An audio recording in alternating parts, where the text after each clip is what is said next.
Pozdravljeni otroci! Pri družbi se bomo pogovarjali o načrtih. Pred vami je načrt neke učilnice. Vsak načrt ima tudi svoj naslov. Ta načrt se imenuje Tloris učilnice 4. B. Načrt učilnice je torej narisan v tlorisu. Beseda tloris pomeni tla in pa risanje.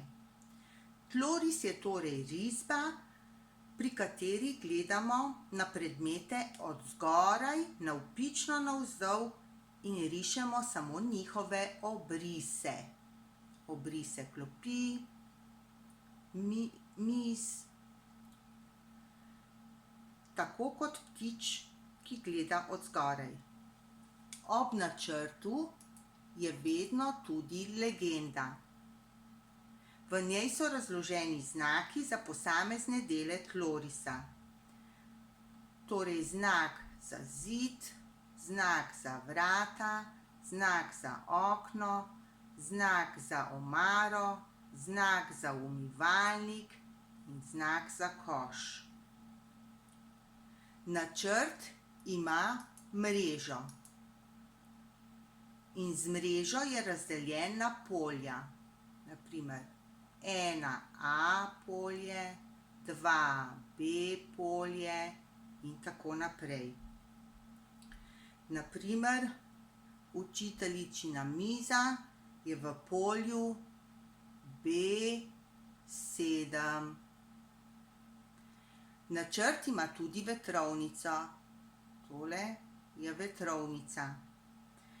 Pomembno je to zato, ker lahko ugotavljamo, kje leži učilnica glede na smeri neba.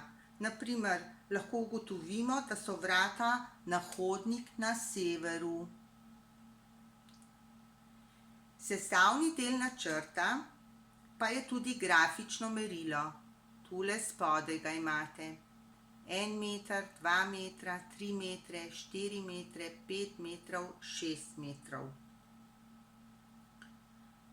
Z njim lahko ocenimo dolžino in širino učilnice in tudi dolžine posameznih predmetov. Zelo dobro je, da na načrt napišemo tudi datum in avtorja. V tem primeru je to Maja. Tako, spoznali ste, kako naredimo načrt učilnice. Zdaj pa lahko na spletu odpreš Družba in jaz 4 digitalno in potem klikneš na sličico 3D, odpri URL in se ti pokaže taka igra, v bistvu otroške sobe, in tukaj klikaš in rešuješ naloge. Tako, upam, da se bo kdo lotil tudi spletne igre. Nasvidenje.